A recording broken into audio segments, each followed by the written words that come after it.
Tropa, alam nyo ba, kamakailan lang nakapagkwentuhan ako sa mga sinaunang Pilipino rito. Yung mga matatandang Pilipino na nandito na noong mga 1970s pa at saka 1980s pa. So typically talagang tumanda na rito sa Canada. Pero alam nyo ba mga tropa, karamihan sa kanila o iba sa kanila ay hindi pa rin nag-retire hanggang ngayon.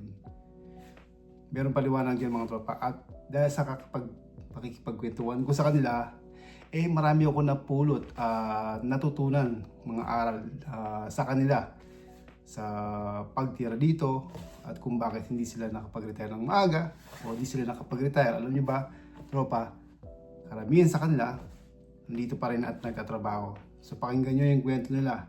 Ito yung 10 pagkakamali nila mga tropa kung bakit hindi sila nakapag-retire ng maaga o hindi sila nakapag-retire kaagad dito sa Canada o sa Pilipinas. Pakinggan nyo mga tropa kasi deserve nyo mapakinggan to kasi para, alam nyo na, matutunan natin o matuto tayo sa pagkakamali nila mga tropa. Ito tropa yung unang pagkakamali nila. Importante to. Hindi raw sila nag-ipon at nag-invest. Lalong-lalo na sa RRSP mga tropa at saka sa TFSA. Yun yung mga dalawang different account dito sa Canada na pwede mong pag-ipunan ng pera mo mga tropa at mag-invest na rin at the same time. So sabi nila, nandyan lang naman daw yan at hindi rin nila masyadong inintindi. Ang akala nila hindi masyadong importante sa buhay nila. So typically mga dating Pinoy o yung mga mas matanda pa sa Gen X ako mga tropa, no? Pero yung mga mas matatanda pa sa akin parang hindi nag-invest dyan. Mas nag-ipon sila sa bangko o nag-ipon sila sa Pilipinas at hindi masyadong inintindi yung kahalagahan ng TFSA at saka RRSP mga tropa. So yun, doon daw sila unang-unang nagkamali sa hindi pag-iipon kagad o hindi nag-aral ng RRSP dito sa Canada. So big mistake mga tropa. Buti na lang ako mga tropa. Pagdating ko dito, mga ilang taon na ako nagsaya hanggang sa na-realize ko na talagang importante yan mga tropa, ang RRSP para sa iyong retirement o TFSA na rin. Pag-aralan mo yung dalawang yan mga tropa kasi malaking tulong sa atin para makapag-retire na rin tayo at makapag-retire na tayo ng maaga, di ba? Dalawang mistake nila mga tropa. Ito yung pangalawa. Pakinggan nyo. Sabi nila, meron daw silang high lifestyle o mataas daw yung uri ng pamumuhay nila mga tropa. Sabi nila, nung bagong dating daw sila rito, syempre, malaking sweldo, may mga dumarating mga income, pataas ang pataas yung sweldo, ayun, naging mataas din yung pamumuhay nila. Ito pa ang catch mga tropa. Pagdating nila din na rito, unti-unti rin nadagdagan yung sweldo nila, di ba? Parang taon-taon may increase, tapos meron pa silang mga side hustle, ano yung mga Pilipino, di ba? Double job, triple job, at may mga side hustle pa. Ganyan tayo kasipag mga tropa. However, sa pataas ng pataas, yung pamumuhay, tumataas din yung gastusin. Yun yung tinatawag nilang lifestyle inflation mga tropa. Nangyayari talaga yan kahit hanggang ngayon mga tropa. Nakikita ko pa rin yan sa mga kapwa o kababayan natin mga Pilipino dito sa Canada na kapag tumaas yung sweldo, sumasabay din yung taas ng paggastos o yung pamumuhay nila. Tapos meron pang mga kwento dyan dito sa Canada na kapag meron daw nakitang bago yung kaibigan nila, let's say bagong damit, bagong sasakyan, bagong relo, kailangan daw meron sila. Yun yung keeping up with the Joneses na tinatawag. Yun, nangyayari pa rin hanggang ngayon yan dito mga tropa. Nagugulo na naman ako. Totoo yung mga tropa, may mga kilala nga ako dito nung dumating, typical na sardinas lang at kanin ang ginakain, tapos noodles. Nung tumaas yung sweldo niya, yun, tumaas din yung gastusin, tumaas din yung level ng buhay. Bumili ng high-end sasakyan, tumira sa high-end na area dito sa Canada, yun. Hanggang sa tumaas yung gastusin nila mga tropa. Yun, iwasan nyo yung mga tropa. High lifestyle and lifestyle inflation. Tropa, yung pangatlong pagkakamali nila. Sabi nila, nung unang panahon ay hindi raw nila iniintindi ang insurance mga tropa. Totoo yung mga tropa. Sabi nila wala raw silang insurance noon. Which is ngayon di ba tayo mga Pilipino dito ay unang-una nating kinukuha yan pagka kumuha tayo ng sasakyan, ng bahay, alam niyo na. Pero nung araw daw, hindi raw sila kumukuha ng insurance. Hanggang merong nagkamali sa kanilang buhay, kasi nagkasakit daw sila. Yun nga, iba namatay. So nagkasakit, walang health insurance, walang life insurance, yun. Yung ipon daw nila ang pinanggastos daw nila doon sa expenses nila para sa kanilang medical expense, at saka minsan daw may nasirang haligi ng kanilang bahay. Yun, gumastos sila at lahat ng ipon nila ay napunta lang doon sa pagbabayad o sa expense ng kanilang bahay. So walang insurance, walang life insurance or health insurance or car insurance. Kaya pag may nangyari, siguradong babayaran mo yung cover, di ba? Ganun daw nung unang panahon, nung unang araw ng mga Pilipino dito. Kahit alukan ka daw ng insurance, hindi raw sila nag-i-insurance kasi ang mindset daw nila parang Pilipinas pa rin. Hindi mo naman daw talaga kailangan ng insurance. Yung mali. Pero ngayon, tingin ko tayo mga Pilipino dito lahat may insurance kasi natutulong nga tayo sa kanila, di ba? So dapat tropa, kung gusto mo talagang ayaw mong bumalpak bukod sa may emergency fund ka, dapat meron kang insurance. Life, health insurance, car insurance, o kahit ano pang mga insurance na makakatulong sa'yo. Kasi ang insurance, hindi lang naman yan gastusin dito sa Canada Protection mo yan mga tropa. So di ba? Kung wala kang protection, sakali may nangyari sa buhay mo, paano yan? Lahat ng ipon mo ay mapupunta lang sa lahat ng expenses. Ito yung panglima mga tropa. Ito, lahat tayo makaka-relate dito kasi nakita ko kung ginawang normal to dito sa Canada at yung iba, gina-justify na normal daw to sa Canada. Utang daw sila ng utang at madalas daw silang umutang. Yun, mababaon ka talaga sa utang kapag meron ka pang utang. Sabi nila, meron pa rin silang existing na utang, uutang pa rin ng panibago. Tapos ang masakit pa, syempre pagkakapatong-patong na yung utang, di ba? Pati interest. Ito pa nangyayari doon sa kanila. Pinandatapal doon na parang tapal utang na kapag merong silang utang, uutang para itapal doon sa isang utang, which is panibagong interest, di ba? Mas mataas pa minsan yung papataw sa yung interest mas kaysa doon sa unang utang mo. Ganun daw nangyari sa kanilang mga tropa. Kaya nalubog kasi tapal utang. Tapos kadalasan kapag natapos daw sila sa isang utang, akala nila free, wala na silang utang. Parang pakiramdam daw nila gusto rin nilang gumastos o gusto rin nilang utang kasi wala ka nang utang, wala ka nang babayaran So uutang daw ulit. Kahit meron pang outstanding or natapos na yung utang, uutang na naman. Para lang, alam niya, ano yung reason na kung bakit daw sila umuutang. Pero pakiramdam nila, deserve daw nilang umutang. Parang ang utang daw pera daw nilang free. Which is utang yun Kaya nga tinawag na utang, dapat pa rin bayaran, di ba? Kahit pa paano. Akong na kita sa comment na kinomentan ako sa aking TikTok na utang is life here in Canada. So sabi ko, sinagot ko nga, sabi ko wag mong gawing normal ang utang kasi hindi naman talaga gawing dapat na normal o gawing normal ang utang. Kahit saan, kahit hindi lang dito sa Canada, kahit siguro sa Pilipinas, hindi mo dapat gawing normal ang utang, di ba? Yung utang mga tropa, makakatulong talaga sa yan kung gagamitin mo ng maayos. Let's say, uutang ka para paluguin yung negosyo mo, di ba? Meron niyang return kaysa naman yung uutang ka ng bad debt o walang katuturang pagkakagastusan pagkatapos ng utang mo, di ba? Let's say, bibili ka ng kung ano-ano na hindi mo naman kailangan. So, utangin mo lang, di ba? Para magpasikat or mag-flex. Bad debt yun mga tropa at walang return yun, tandaan niyo yan. Pang-anim na sinabi nila mga tropa, ito subjective to para sa akin sa ngayon, nasa panahon ngayon na karamihan daw sa kanila ay hindi nakapag-transition pabalik ng Pilipinas. Ibig sabihin daw nila, hindi raw sila nagplano ng pabalik sa Pilipinas. So karamihan sa kanila, sabi nila alam niyo naman yung mga 1970s lolo na rito kung tutusin sabi nila gusto na nilang bumalik sa Pilipinas. Pero hindi naman sila nagplano kung paano bumalik ng Pilipinas. Hindi na sila naghanda doon. Let's say, wala raw silang negosyo, wala raw silang pagkakitaan doon, di ba? Pagdating doon sa Pilipinas, maraming dalang pera. Tapos nung nagnegosyo, ayun, naubos lahat ng retirement money nila doon sa negosyo mga tropa. At ito masakit mga tropa. Pagkaubos ng pera nila sa Pilipinas, ayun, bumalik na ng Canada para lang magtrabaho ulit sa napakabigat at hindi raw nila gustong trabahuin pa. Kasi sabi nila, over 65 years na raw sila nung nag-retire.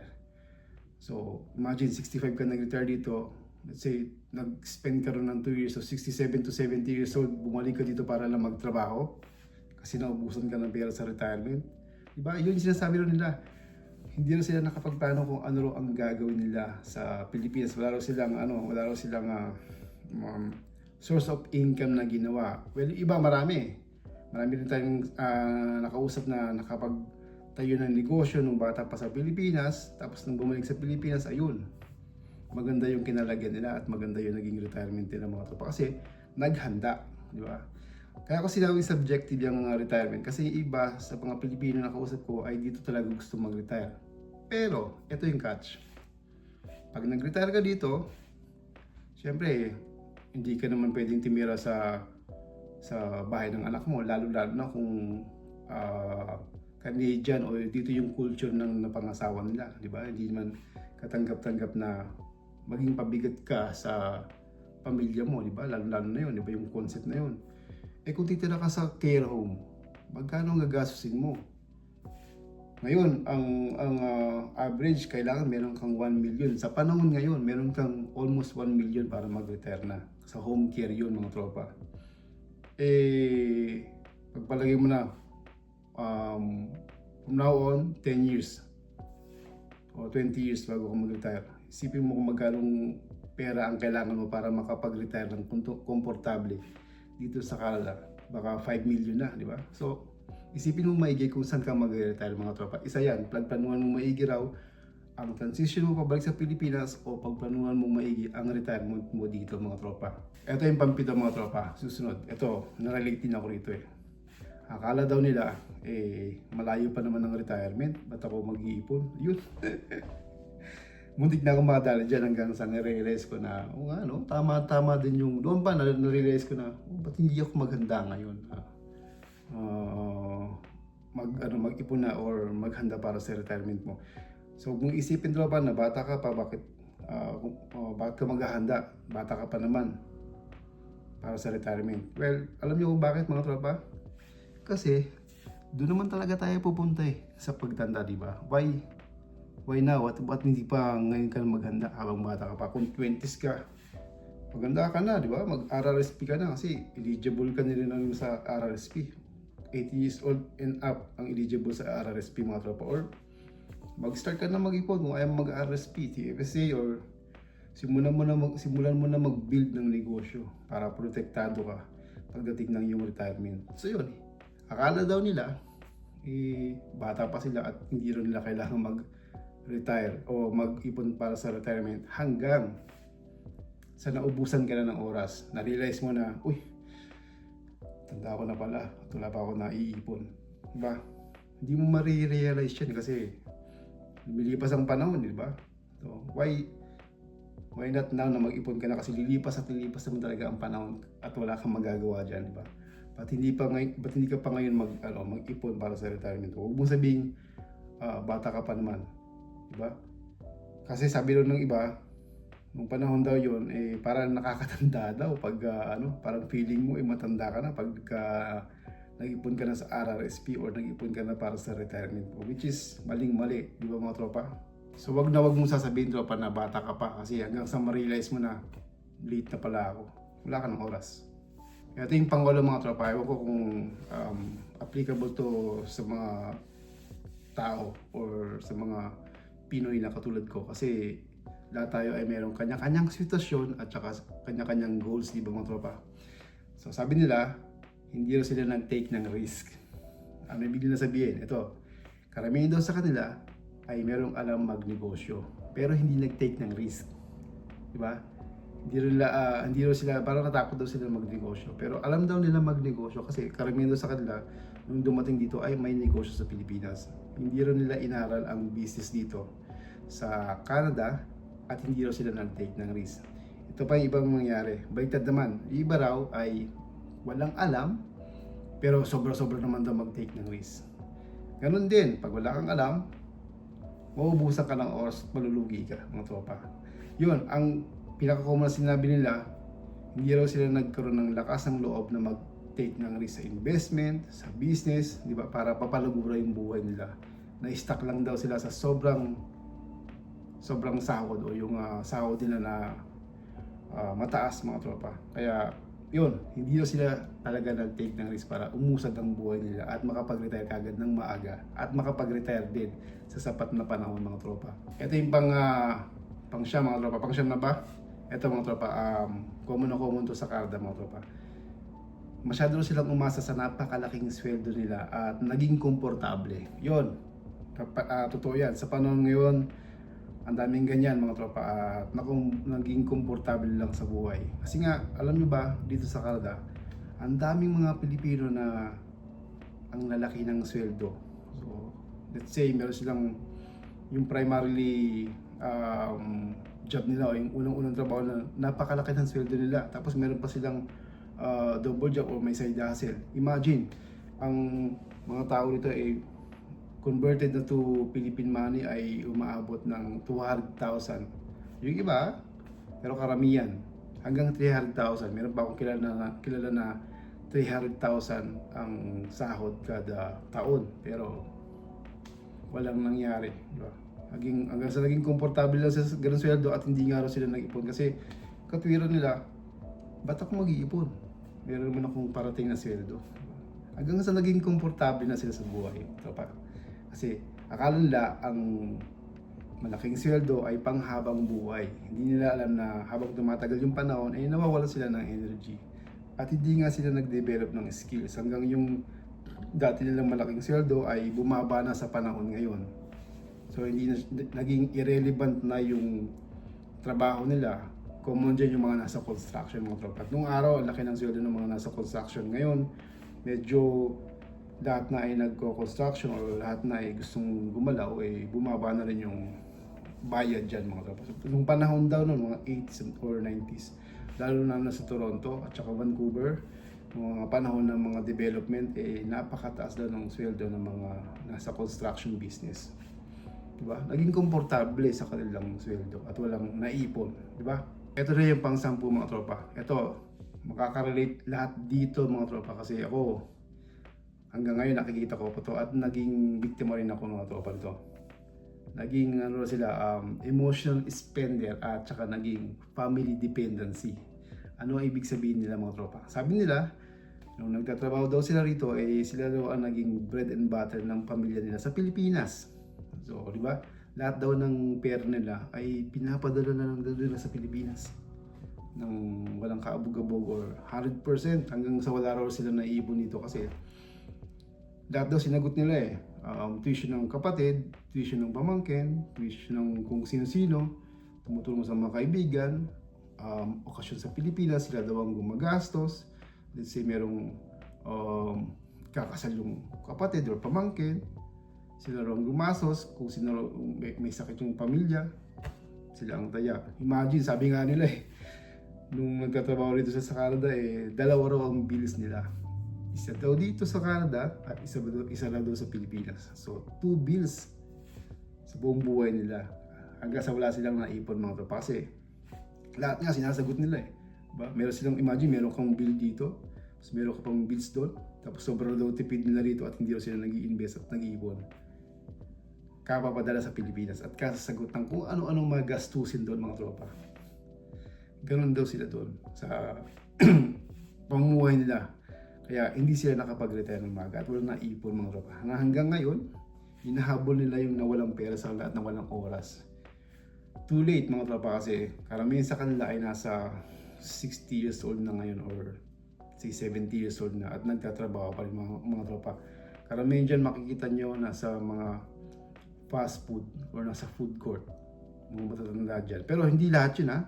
Meron ako nakausap nga pala doon na ginagawa niya lang part-time ang pagpasok sa food court kasi retire na raw siya.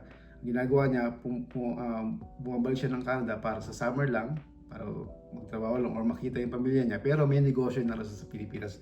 Yun ang wise, di ba?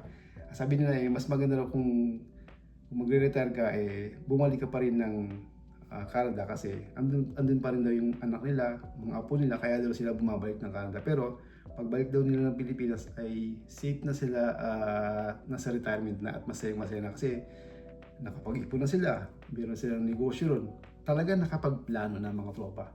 Kaya sila bumabalik lang daw dito sa Canada, hindi na para magtrabaho, para daw makita lang daw yung family nila, yung mga apo-apo nila, di ba? Kasi yung mga apo na iba sa kanila, yung dito na tumubo sa Canada So, yun ang dahilan na kung ba't daw sila bumabalik ng Canada, which is very wise para sa akin mga tropa, di ba? Magplano ka maigi, bumalik na ng Canada para bisitahin yung pamilya mo, tapos kumuha ka ng ibang mga benefits pa rito, di ba? Kasi meron ka pa rin naman RRSP, di ba? Or CPP or OAS dito sa Canada. Yun, may mga benefits pa sa yun at meron ka pa makukuha doon mga tropa. Di ba mga tropa, napaka-wise nun. Ikaw tropa, ano yung natutunan mo or sa tingin mo ay dapat mo nang gawin ngayon para hindi ka matulad sa kanila? Oo, lahat yan gagawin ko. At iba dyan medyo natutunan ko na kasi nga sa tagal na rin natin namumuhay sa Canada, nakita na rin natin yung pagkakamali ng ibang mga Pilipino dito sa Canada. So nag-o-observe din naman ako kasi masyado akong nag-o-observe sa mga katabi ko, sa mga kapaligiran ko. At doon ako natututo mga tropa. Mag-observe ka rin sa mga kilala mo at magtanong-tanong ka rin kasi baka matuto ko rin sa kanila about retirement mga tropa. So yun lang mga tropa, kung meron kang natutunan at meron kang napulot na aral sa video na to ay mag-subscribe ka o i-like mo itong video mga tropa. Mag-comment ka rin para sa mga tanong mo at sa mga nalalaman mo about retirement, kung ano pa yung mga suggestion mo mga tropa. I-follow mo rin ako sa TikTok account, Tropang Canadian. Doon, nagsasabi rin ako ng tungkol dito sa Canada. Hanggang sa muli mga tropa, ingat ka. Mwah!